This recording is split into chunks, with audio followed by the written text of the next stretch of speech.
too. I feel amazing. I wrote a big book on longevity that I published a few years ago.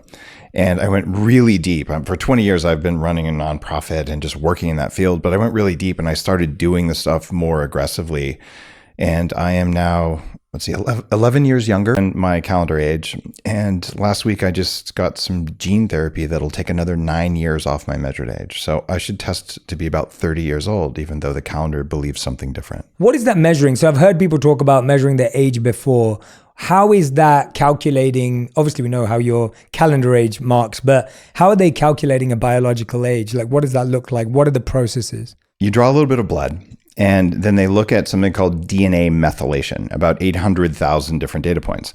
And you can say, well, normal people have this much methylation in this pattern, but people who are younger look this way. So if you take two people's blood, you should be able to tell their age. But if they take my blood, they get a much younger age. So this is now the gold standard for measuring how old you are. There's other more affordable tests, like Viome has an age that's based on a lot of things that are happening in your gut bacteria and in your body. And then there's old-fashioned blood telomere tests that don't work very well. So yeah, don't trust those ones. Yeah. You may feel like you're 10 years older, but that's not accurate. Well, I want to dive into this new book. There are so many chapters that really stood out to me as we were going. And I picked out some lines here that really cut me.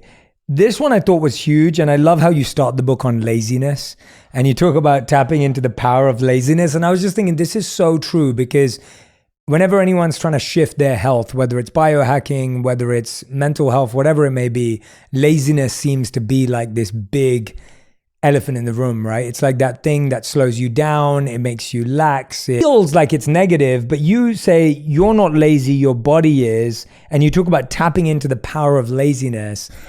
Tell me how you do that and what does that mean? Because I think you're going to make a lot of people happy today.